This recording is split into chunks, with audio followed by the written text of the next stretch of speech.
Welcome to a Fresh Story podcast. This season, we're digging into all things divorce. We'll be discussing the ins, the outs, the nitty-gritty, all that stuff we don't talk about. Well, we're going to talk about it. Join us for everything you've always wanted to know about divorce, but were afraid to ask. Remember, you're not alone. Let's dive into divorce together.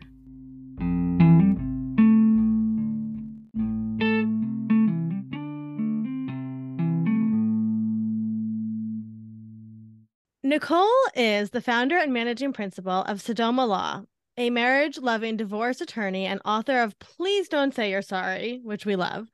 In this witty and honest and wildly relatable account of the stripped-down realities of marriage, separation, and divorce, Nicole uses her personal stories and sometimes unbelievable experiences as a family law attorney of 25 years to layer in laughter, compassion, and legal savvy to deliver empowering principles that will help guide readers through both the humorous and not-so-humorous realities of marriage and divorce.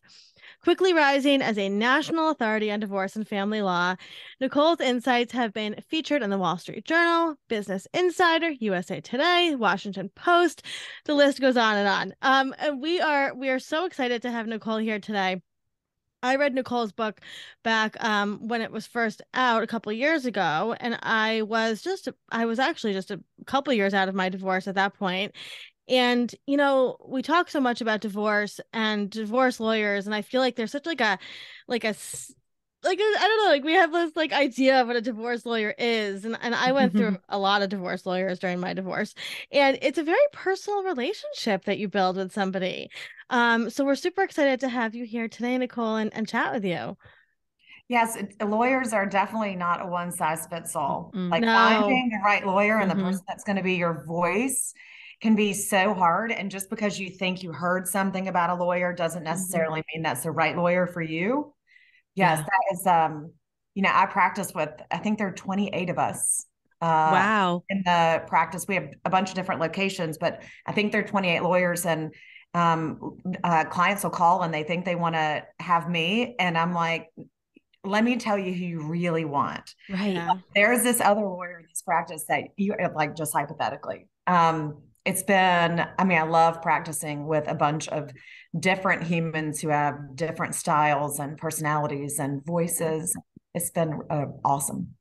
Yeah, and you have to, I would assume, because you would have to know everybody, right, at the practice so you could like match people really well. But that's a skill, right? That takes some time to figure that out. So you have to be really good with people in that way. You definitely have to know your audience. And the assumption is always like, oh, you're a divorce attorney, so you like all facets of a divorce. And that's just not true. Like, because in the world of family law or divorce or domestic, wherever you are, everybody calls it something different. We're typically dealing with custody, child support, alimony, and the division of assets. And understanding math and understanding what's right for your kids might be two totally different things. And not everybody loves both of them. And so, knowing in the practice who loves what, and oh my gosh, it also could be like who likes going to what county. That is even a thing. So that's interesting. That's interesting. And not everybody, even if you're a litigator, not everybody loves being in the courtroom to resolve things. So I was a litigator, and when I moved to Seattle, Washington in 2006 for a year and a half, and I went thinking, I don't want to be a litigator anymore. I wanted to resolve matters outside of the courtroom. And I felt like the lawyers in Seattle looked at me like I was crazy. Interesting. Like, what are you talking about? We have to end up in court. It's all a very interesting, it's not like it is on TV. No, it's not. No, we were just talking to a friend of ours who is getting divorced, and she sent the contract with her lawyer over. And, we come from a divorced family. Olivia was divorced. Like, we've seen a lot of divorce. And I think there was some clause in there that said, like, basically, this contract will not have you be like, shown up. We won't show up in court for this contract. And she was like, well, what does this mean? And I said, well, most divorces don't go to court. So they're not going to give you a litigator, right, to go to court with you when you're just trying to settle out of court. Like, and it's all these things that they're so big and it's so scary. And it's like the scariest time of your life when you're going through a divorce, as I've observed, and you have no idea what's going on. So you really need a lawyer. If you're an anxious person, you need a lawyer that's going to carry you through that. Yeah, I remember. I was gonna say. I remember so many. I ended up with a wonderful woman lawyer, and she understood my anxieties and how to like tamper them down. Yeah. But she also trusted me. There were some things that I was like, let's try this, you know. And she knew it maybe wasn't the right decision, like from her end. And I remember a couple times calling her and say, were they mad about that? She was like, oh, they were mad about that, you know. But like, it's fine. So anyway, Nicole, we're thrilled to have you here and hear your story today. We really are. How are you doing today? Oh my, you guys, it has been such a crazy week. We went to Annapolis, the Annapolis Book Festival over the weekend, the 20th annual Annapolis Book Festival. And I was so inspired there. I mean, it was really, I'm still coming off of that high and, you know, have so many questions about all the things I learned. And I took all these notes and I got to meet some authors and, oh my gosh, some, you know, really thought leaders. I was so impressed. So I'm coming off that a little bit. I texted one of them this morning that I wasn't ready to come back to Charlotte to, you know, start adulting again. But you know, here I am. I'm in the office today, and I'm ready for another fresh start. You know, I grew up with my mom used to say, and it's in the book, today is the first day of the rest of your life. And I'm like, oh my God, how many lives do I get? Yeah. So when I found out that I was going to be on your podcast, I have been like searching, like doing some real soul searching on what I would define as my fresh start. So I'm really excited to talk about it, actually. We can't wait. Well, let's hope you've decided, because why don't you take us back to the beginning of your fresh start story? I can't wait to hear. So, you know, when I hear the word fresh start, and I've asked around to other people's fresh start. In fact, this morning, speaking of my mother, on the way here, I asked her what she thought her fresh start was. Because I'm at that point, well, I'm at this point a long time ago where, you know, you see your mom as not just a mom, but a human. Yeah.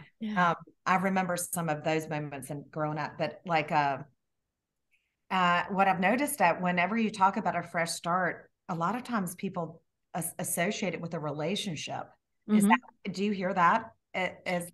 You know, we started the podcast because I think that's what people thought we were doing as a company. And we wanted people to understand that it's so much more than that. And the podcast, we're not seeing that a lot, which is amazing. We're seeing so many different things, but that is exactly why we started it. Because so many people would be like, well, I haven't been divorced. Can I come and use your platform? We'd be like, yeah, we're for everything. So I was standing on the top of a mountain in Park City. And, you know, I'm not a great skier. I hadn't been on a real girls' trip in as long as I could remember. It was the end of 2018 to the beginning of 2019. I actually can't remember the date of the trip. But I remember being on the top of the mountain. I'm all dressed in my ski gear. And I remember the air, the way it hit me. I remember looking out, but like almost seeing nothing, you know, like there was this sense of freedom. But gosh, you know, I thought about, was that my fresh start? Because I think so much happened after that moment. I'm not exactly sure if that was my fresh start. My other fresh start moment, the two that made me think immediately was when in the book, there's a story of it was, oh my gosh, I'm sorry. Look at me stuttering, y'all. I'm even interested to talk about my fresh start. That's why we don't do video. And I knew obviously you're going to ask me, and I was already with this beautiful, eloquent answer. And of course, the bravest thing I did, I think, in my marriage, was when I knew the responsibility was on me to make a decision for me. I had planned a surprise trip for my then husband for his 50th birthday. And I ended up going without him. And there's a picture of me on the boat, and I'm in the corner of the boat, and there's nothing but salt water in front of me. And that moment too is one of those moments where I still say now, I can describe it now better, but there's a moment in Glennon Doyle's book where she says that she felt held and free at the same time, held and free. And there was I'm a mom. Who am I? I'm a mom. I'm a lawyer. I'm an ex-wife. I'm a wife. I'm a business owner. I'm an author. I'm a speaker. I wear all these hats all the time. And when you're at the top of a mountain or you're out in the middle of the ocean, that idea of being held and free is what feels like a fresh start every time. And having that compassion for yourself and leaving behind, not permanently, but just in the moment, the responsibilities and the obligations you have to everyone else, all the things that you've signed up for voluntarily or because you did it out of guilt, like those moments are my fresh starts. And I struggle with attaching it to a relationship or the start of a job, or, when I got married the first time, or when I decided on Charlotte, North Carolina being where I wanted to start my career. I mean, there are all these things, all these factors and feelings that go into it. And so I think I've had a lot of fresh starts. I think those feelings, that those moments where you feel held and free and have compassion for yourself, and can breathe. Like I remember somebody asking me about, like, when do you feel the most free? Like, do y'all have an answer to that? Like, when do you feel the most free? Ooh, so that's like a big question, right? Right? It is such a big question. And so hard. I mean, you guys are running a podcast and doing all these amazing things, and you have these listeners who are counting on you and trusting you. Like, when do you feel the most free? Is it when you're sharing your stories, listening to stories, making change? There's just, I don't know, I'm enamored and fascinated.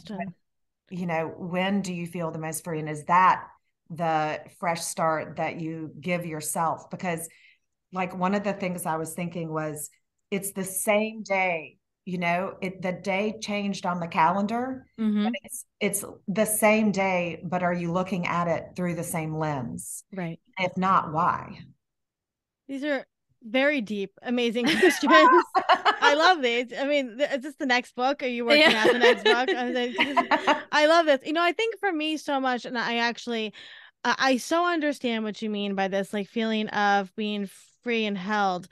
I felt like that too in the night before kind of my marriage exploded. I always describe it kind of as like an energy that came through me, and it was almost like my grandmother's presence, right, coming from like above. That was like, I felt almost like a whoosh, right, like somebody was pushing me on this journey, but I also felt held, right.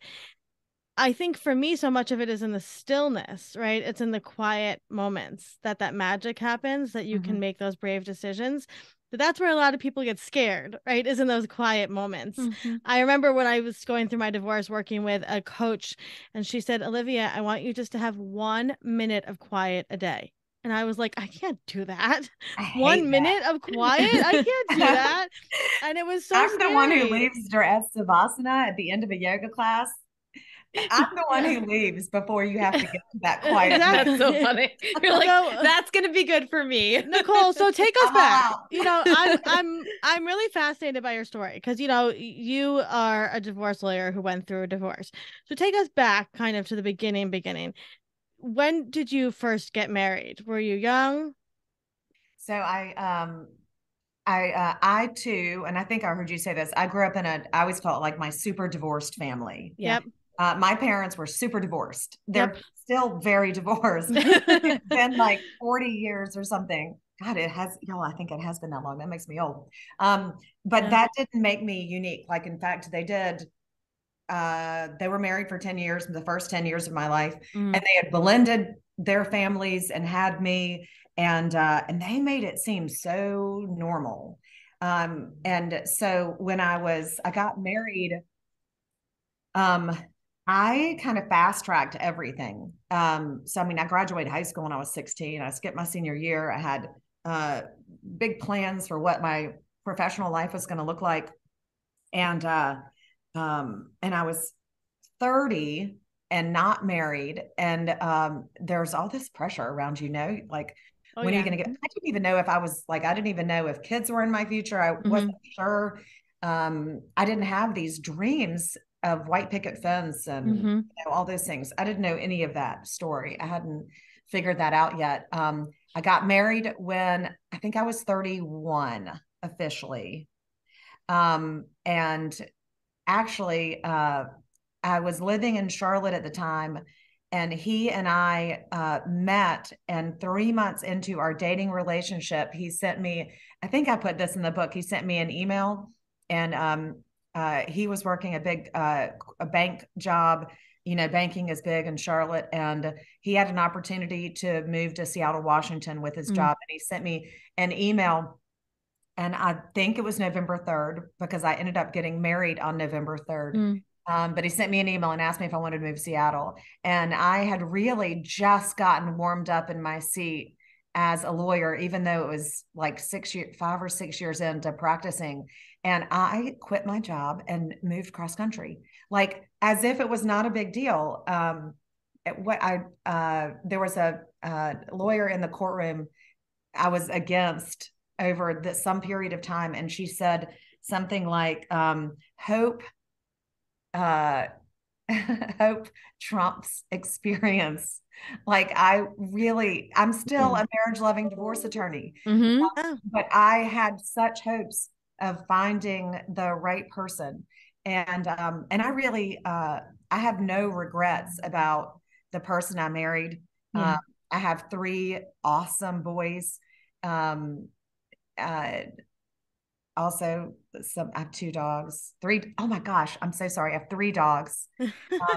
Now, more important than the boys, the dogs. 100%. I have a dog named Biggie Smalls. She's love that. You're like a 90s rap fan. Yeah. Anyway, so I thought it was like such a love story. Yeah. So we moved to Seattle. While we were out there, got engaged. So many crazy things happened, but we ended up moving back to Charlotte. I was over the let's see, so we got married in 2006. I think I was 32 when I got pregnant for the first time. I was told I could never have children. Ended up having 3 with lots and lots of help of amazing, smart, talented doctors, and a lot of courage. And we separated in the first quarter of 2019. Okay. That's a long marriage. Yeah. Well, so Forbes just put out this article. Well, I guess, isn't that funny? What's a long marriage to us now? Yeah. Like 2 generations ago, a long marriage is, you're married. But Forbes just put out these statistics from 2022. And I thought interesting. Some of the statistics were that if you married in your early 30s, that your success rate was lower. And I thought that was it. Marrying in your early 20s had a better success rate than marrying in your early 30s. And I have noticed after 23 years or whatever it is of practicing among all these lawyers too in the law firm is 11 to 13 years is kind of a sweet spot. I don't know who came up with the 7-year itch. I didn't have a 7-year itch. But that 11 to 13. And in fact, like if you Google like celebrities, look at how long they've been married. 11 to 13 is a real thing. That's not like our parents were 13. 13, yeah. Mm-hmm. So, maybe it has to do with life events. It has, at my book festival over the weekend, one of the listeners, one of the ladies in the audience, she said, did it have to do with, she wanted to know if it had to do with when you hit menopause, when you start like, was it when I think that's what she said. I said a lot of things happened to me when I turned 40. Yeah. But is it when your children are a certain age? Is it, there's things that happen to women when they turn 40? Was it like this midlife? What is this midlife crisis thing? Anyway. So, yeah. So what's that? Yeah. So go ahead, I was just going to say, I'm so curious how like long-term relationships that end in marriage. So if it composites, right? Like if it's like, cause I was with somebody for just over 10 years and then we broke up and like how does that what, if we had been together for 3 years and then married for 7, like I'm always curious about that because of the way that we look at, people are living together before marriage so much more now than they were 30 years ago, 40 years ago. And in this same article, I need to look and see where they got their stats from, but or where their data was pulled from. But that same article says that you have a higher risk of divorce if you live together before you got married. I thought that was really interesting. And so when I hear something like that, though, I think about the concept of a successful marriage, right? Because a successful marriage is just not getting divorced, right? That's what they're considering a successful marriage. Right. And so so is it that people that don't live together tend to come from more religious backgrounds and then they're less likely to get divorced? Hey. Like I have a lot of questions. I have a lot of questions too. This is how we found ourselves where we are. Okay, so most of the time people will just say like, what are the biggest reasons people get divorced? The big ones, lack of commitment, adultery, the obvious, right? Financial disagreements. But I always think like, so many of those things exist. The question is what's the final straw? Yeah.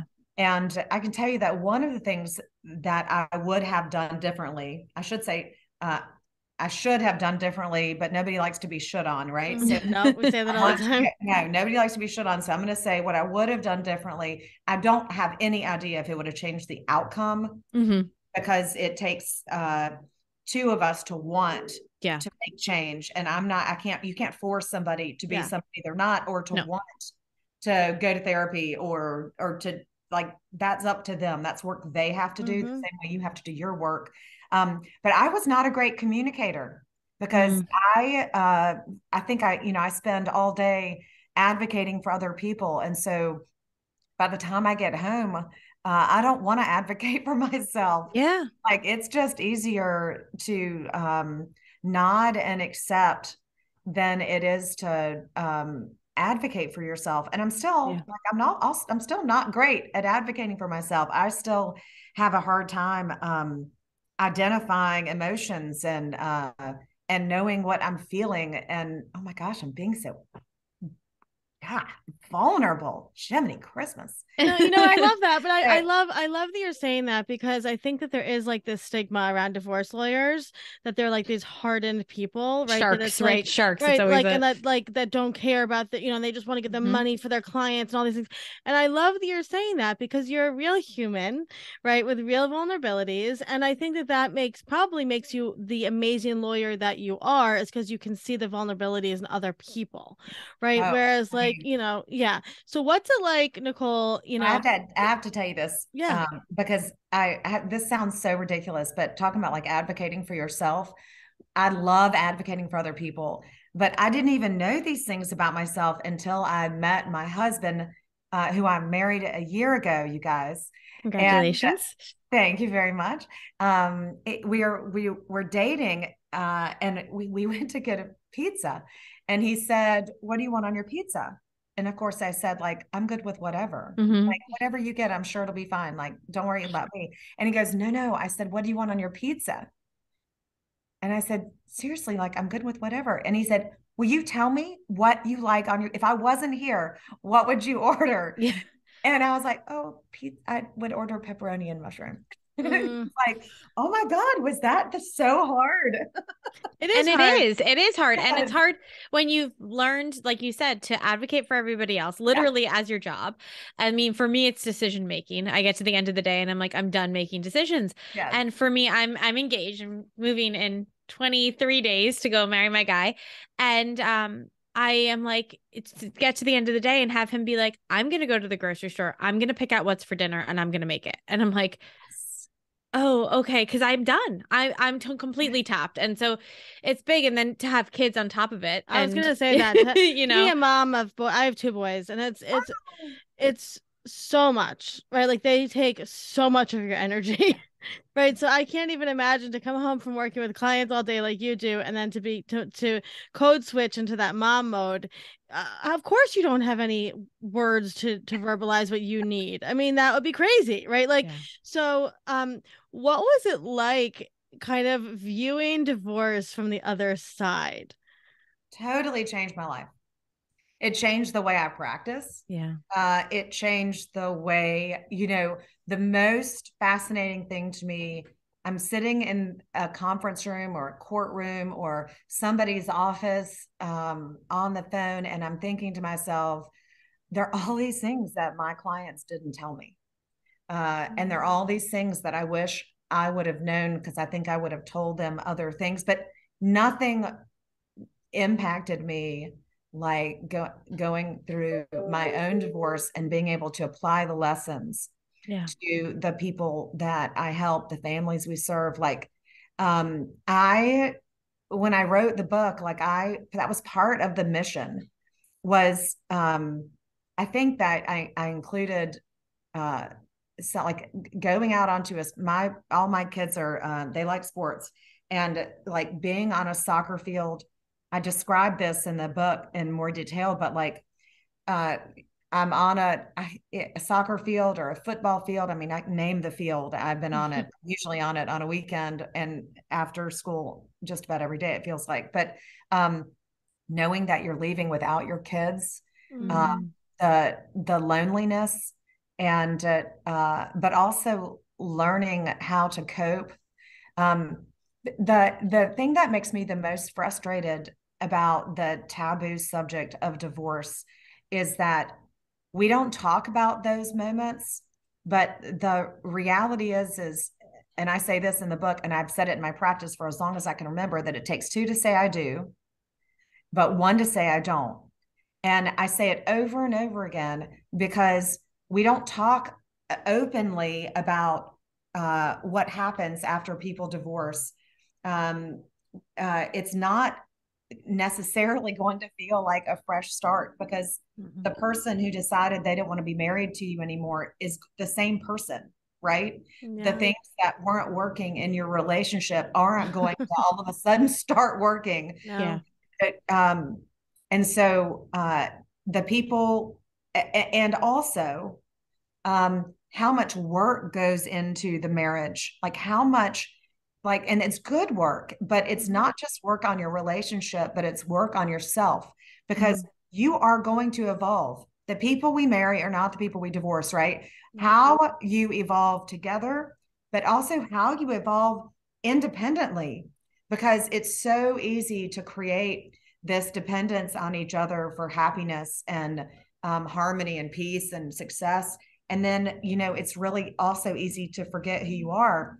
And having that independence, maintaining the things that, or finding the things that bring you happiness outside of your marriage are so important. And you have to evolve. You both have to evolve. And I think one of the things that we don't talk about is like, it's not, people say we grew apart. you could have grown together, but you also can grow apart and still love each other and have a beautiful marriage and relationship. But you have to be communicating along the way. Yeah. And I think that we really miss on that.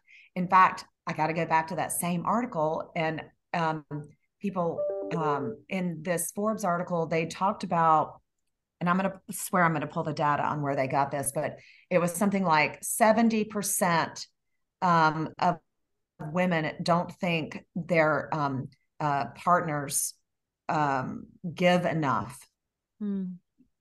And listen, the guys, it's about the same, but I just thought that was really interesting. And that kind of goes back to this idea of how we do our marriages and how we talk about divorce, because it's not like the easy way out. No.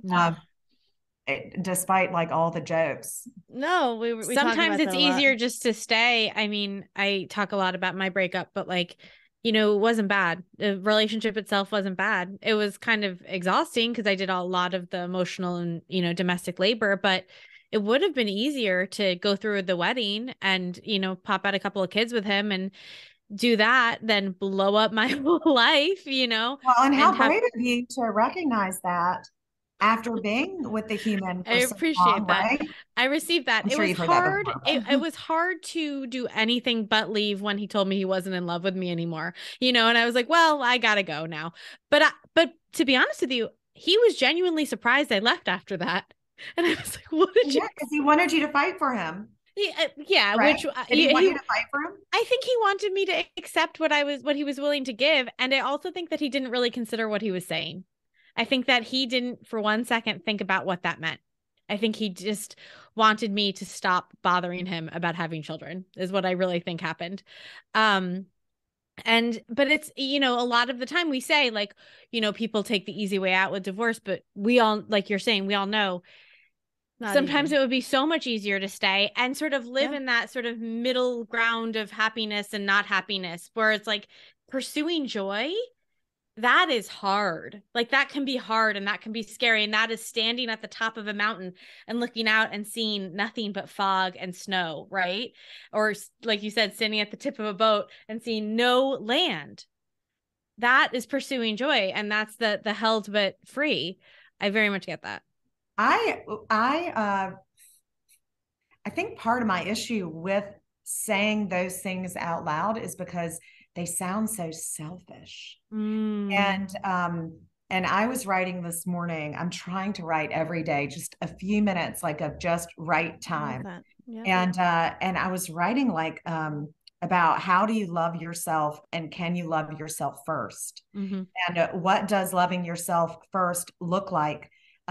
Because like my fear is, well, the analogy is you're on an airplane and there's an oxygen mask. And they always tell you to put your oxygen mask on first. Like, I want to reach for my kids first. Like, I want to make sure that their oxygen is on. And I always fear this idea that they may think that if I put mine on first, that, you know, that's like totally worth so many hours of therapy, isn't it? Well, I guess let me take you back. My therapist is listening. She is gonna like charge me double. Who told you that it wasn't okay to put yourself first? Oh, did somebody tell you that? Well, it could be like culturally, it could be, you know, it could be an act that you see somebody doing. You know, I definitely don't put myself first, you know, at all. And I think that self-love is a revolution. What is self-love for you though? Well, sleep. I think for me, for me, I've had, because I struggle with this, because I definitely struggle with this. For me, it's this idea of radical self-love, right? So radical self-love is boundaries, right?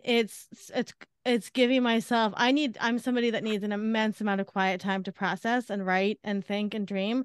That's my self-love, is the quiet time. And I don't give myself that. And I sometimes will test myself and give myself a week where I have absolutely no quiet time, and then I crash and burn, right? And then you can test and like do a little A/B testing and see, okay, well, for me, that's my self-love, right? But the idea of radical self-love, especially as a mother, is so foreign to us. But yet, right, if you put your children's oxygen masks on first, you're going to fall, right? You're not going to have the time, right? Whereas if you do your first and then get them done, everybody will be better. And you're teaching your sons, right, what it looks like for a woman to choose herself first. Yeah. And that's important.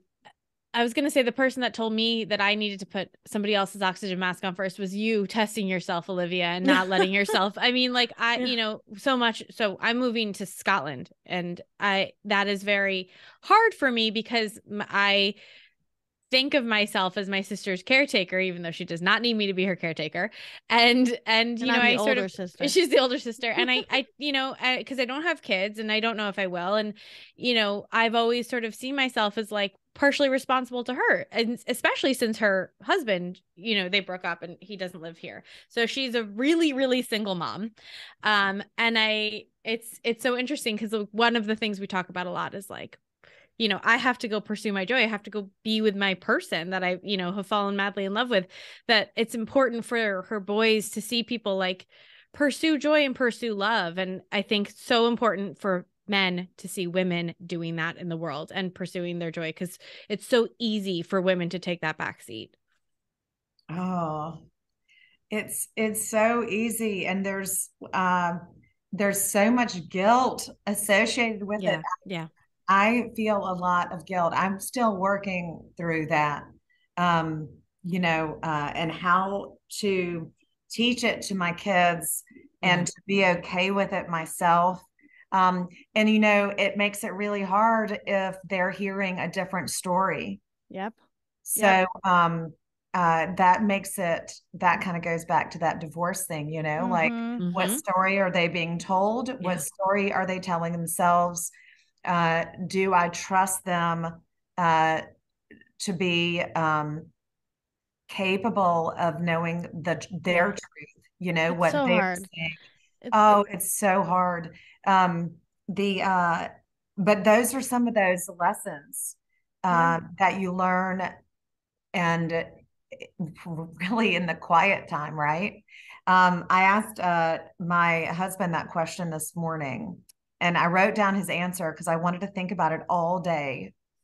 He said, listen how smart he is, y'all. Sorry. I have such a crush on him. He says, tending to the parts of you that need nourishing.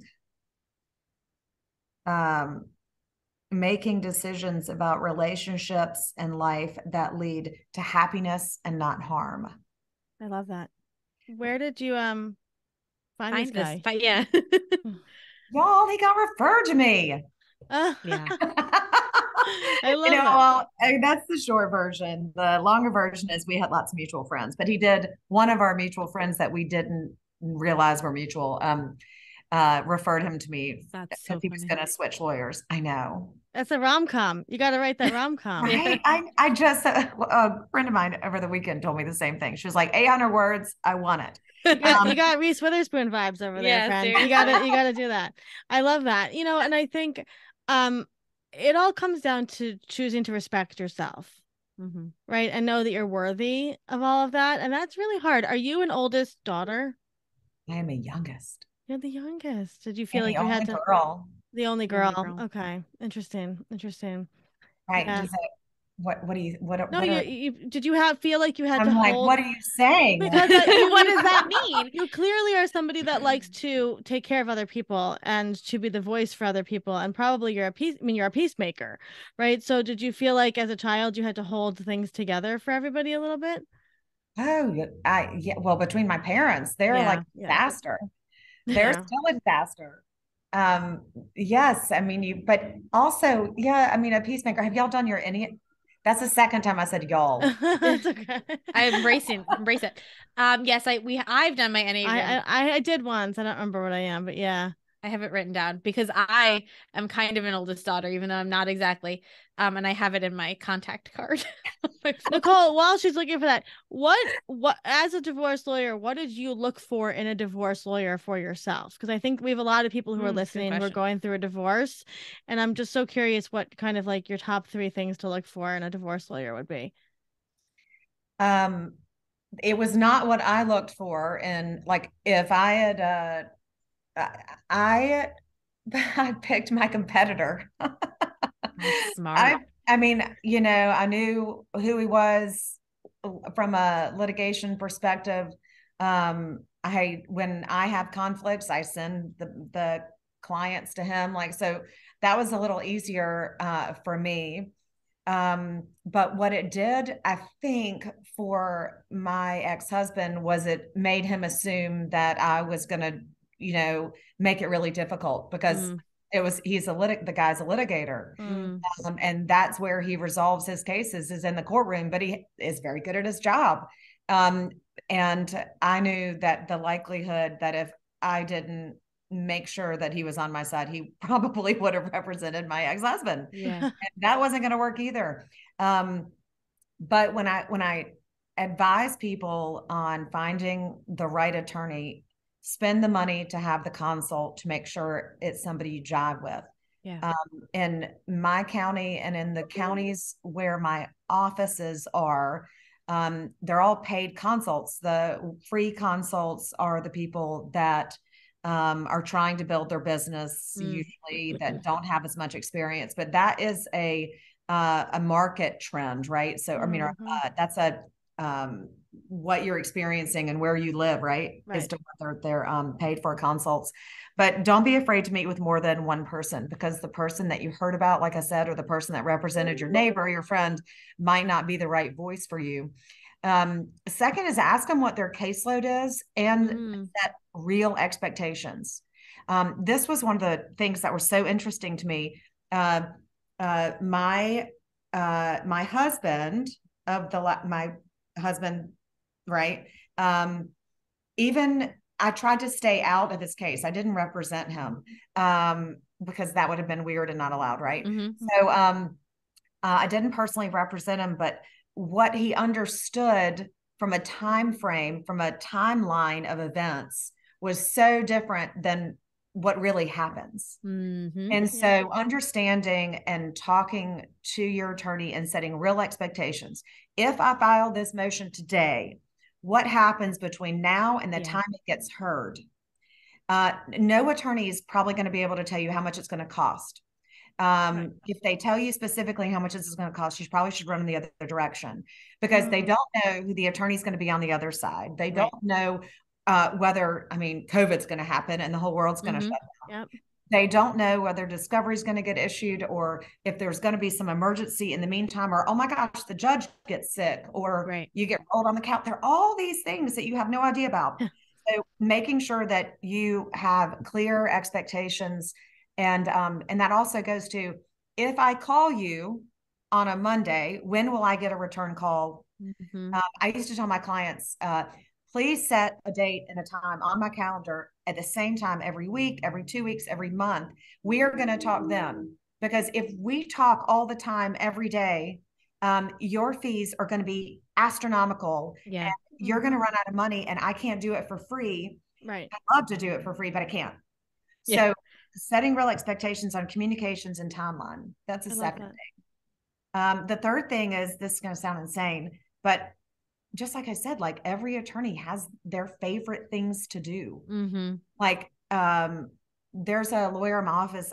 She is an unbelievable custody lawyer. I mean, one of our judges one time said, when she walks into the room, there's a halo over her head.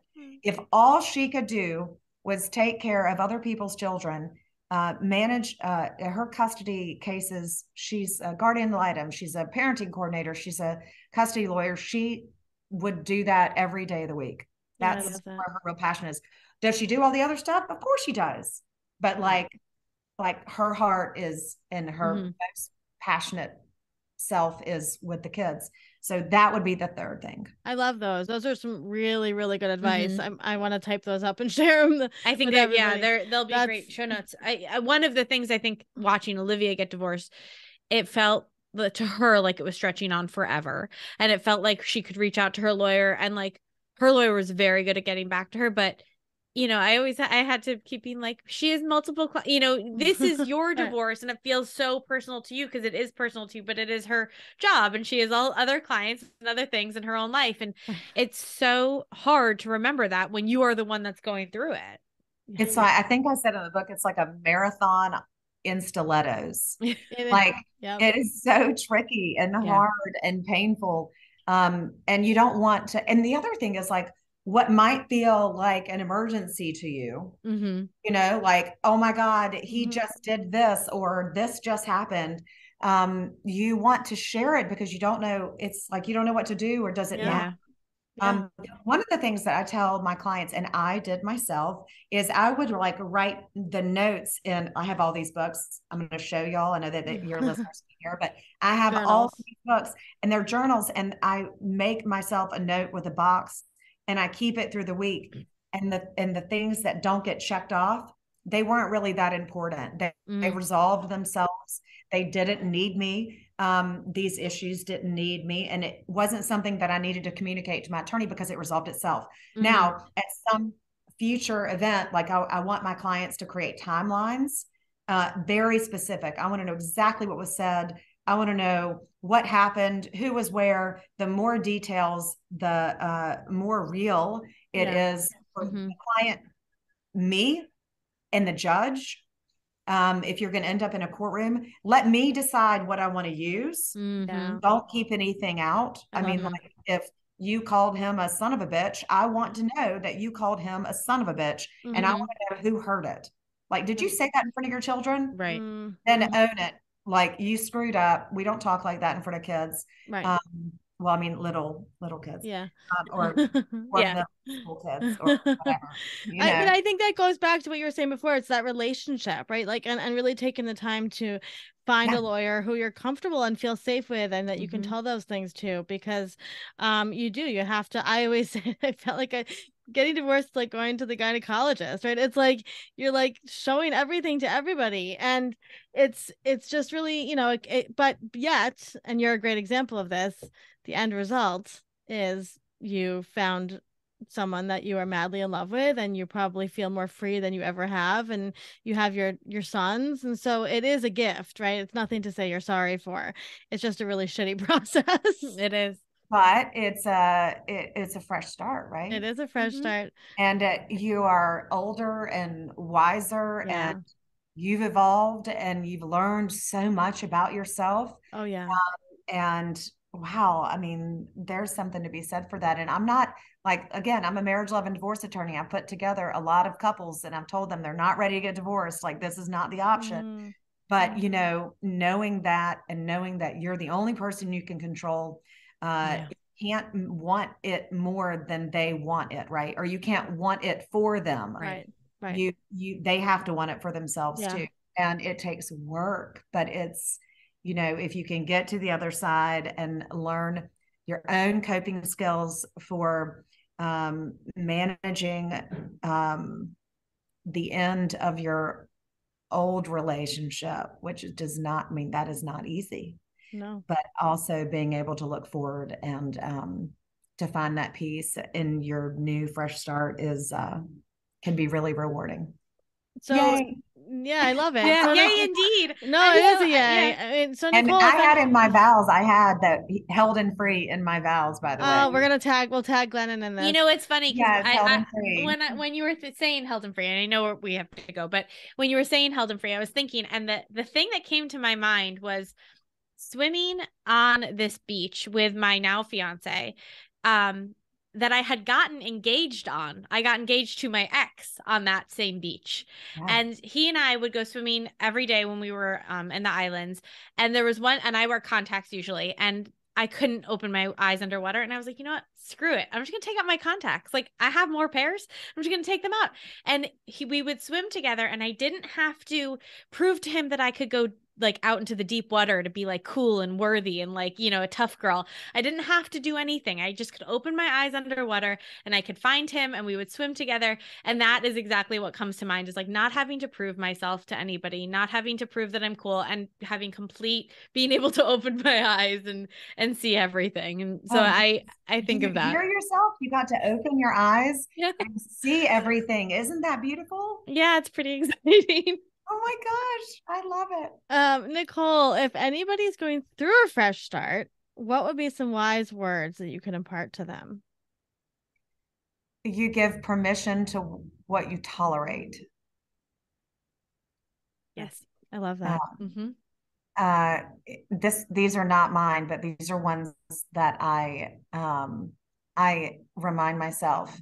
If you always do and I'm gonna butcher it a little bit, y'all. If you always do what you always did, you're always gonna get what you always got. Yeah. Yep. Those two are you give permission to what you tolerate, I think of over and over and over again. Yeah.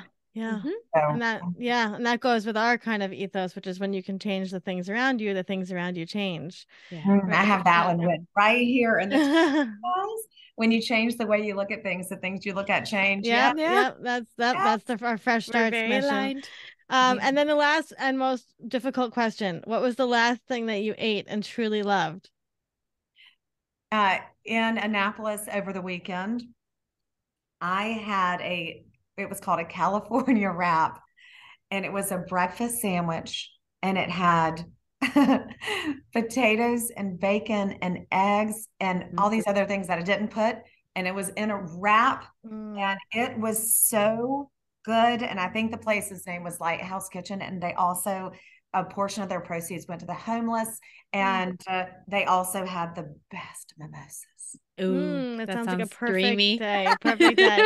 Well, Nicole, we are thrilled to chat with you, and we're so excited to keep in touch with you and see what you're doing. I know you probably have a lot more coming up. So, if anybody is interested, obviously you practice in North Carolina, right? So, if anybody's interested in getting in touch with you, what would be the best way to do that? So I am headquartered in North Carolina. We don't just practice in the state of North Carolina. Okay. We also we consult all over, but we have offices in North Carolina and South Carolina. NicoleSodoma.com is the book site. Of course, all the handles on all of the social media, Twitter, Instagram, which I'm working on Instagram, you guys. This is like, I'm a Facebook generation. I'm working on this thing you call Instagram, which makes me sound so old. Instagram, it's Nicole Sodoma, and would love to hear from your listeners and hear their stories, and happy to help any way I can. We love that. We'll put all the links in the show notes. Well, Nicole, thank you for being here and being honest and having an awesome conversation with us today.